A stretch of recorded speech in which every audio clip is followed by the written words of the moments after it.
प्राणायतन आयुर्वेद के सभी दर्शकों को मेरा नमस्कार। सोरियासिस या एक कुष्ठ आजकल हम देखते हैं कि काफ़ी हद तक सोरियासिस लोगों में मिलता है और सोरियासिस एक इस तरीके की समस्या है जो कॉस्मेटिकली हमें बहुत ज़्यादा परेशान करती है, मेडिकली तो है ही, और हम ये सोचते हैं कि ये समस्या का कोई निदान नहीं है, कोई इलाज नहीं है, हमें इस समस्या के साथ ही जिंदा रहना है। तो क्या आयुर्वेद में सोरियासिस का उपचार संभव है? क्या हम उसको काफ़ी हद तक केवल लाइफस्टाइल और डाइटरी चेंजेस करके कुछ सही कर सकते हैं? आइए इन सब चीज़ों पर आज मैं इस वीडियो में आपके साथ चर्चा करूंगी।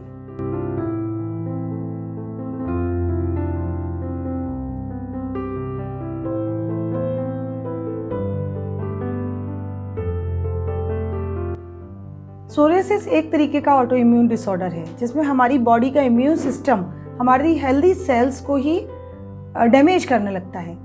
आपने कई तरीके की सोरियासिस देखी होगी, जैसे कि स्कैल्प सोरियासिस या फिर जॉइंट पर जो सोरियासिस होती है जिसे हम गट्टेड सोरियासिस बोलते हैं, जिसमें हमारी एल्बोज़ हैं, हमारे नी जॉइंट्स हैं, ये सब इन्वॉल्व होते हैं। या कई बार जो हमारे स्केल्स होते हैं वो पूरी बॉडी पर भी पाए जाते हैं। तो ये सोरियासिस हमें कई रूप में देखने के लिए मिलती है। या तो थिन और स्केली लेयर हमारी बॉडी पे से उतरने लगती है। दूसरा प्रकार जो होता है जिसमें बहुत ज़्यादा रेडिश इन्फ्लेमेशन या कॉपरी कलर के स्केल्स होते हैं।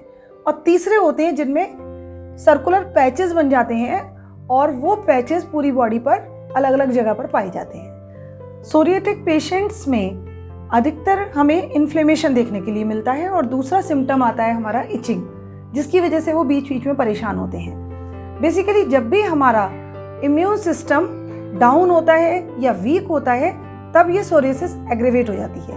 ऐसा नहीं है कि ये हर समय उसी फॉर्म में बनी रहे, कई बार ये सीजनल चेंजेस के साथ साथ भी एग्रेवेट होती है।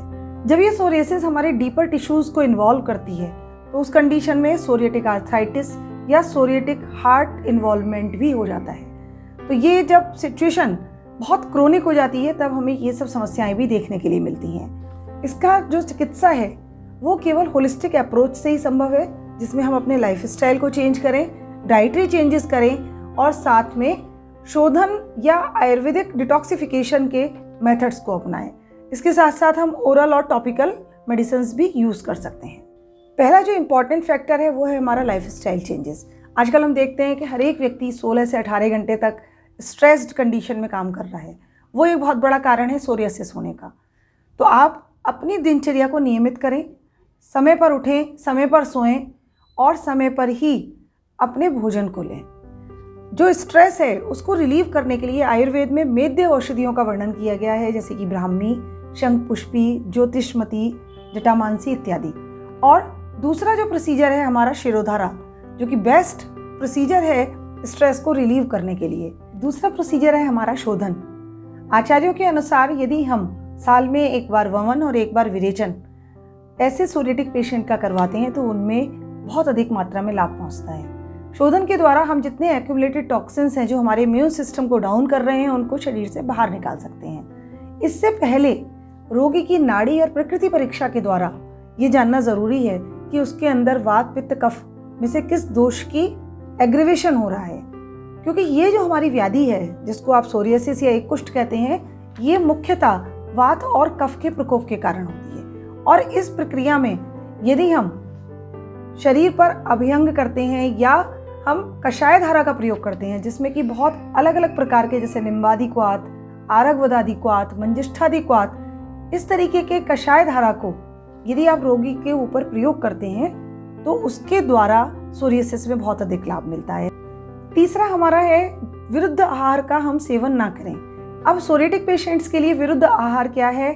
जैसे कि जो लोग red meat, fish, dairy products use करते हैं उनको बिल्कुल बंद कर दें, लेकिन उसके साथ ग्रीन वेजिटेबल्स, लेग्यूम्स और फ्रूट्स इनका अधिक मात्रा में सेवन करें। इसके अतिरिक्त जो लोग स्पाइसेस, बहुत ज़्यादा salty food, fast food, preservative food जिनके अंदर मोनोसोडियम ग्लूटामेट होता है, इसका अधिक सेवन करते हैं, उनमें भी सोरियासिस होने की अधिक संभावना होती है। इसके अतिरिक्त जो लोग तंबाकू और अल्कोहल का एडिक्शन करते हैं वो भी सोरियासिस को इंक्रीज करता है।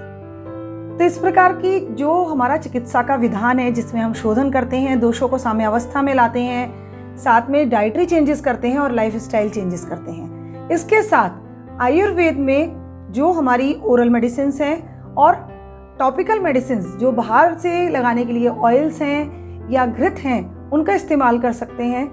इन सब औषधियों के द्वारा आप सोरियासिस को काफ़ी हद तक ख़त्म कर सकते हैं। तो कोशिश करें कि सोरियासिस को बढ़ने ना दें, उसको स्टार्ट होते ही उसका ट्रीटमेंट लें, उसको क्रोनिक अवस्था में न जाने दें। तो सोरियासिस ऐसा ना माने कि इनक्यूरेबल है, और सोरियासिस को क्योर करने के लिए आयुर्वेदिक औषधियों का प्रयोग कर सकते हैं। धन्यवाद।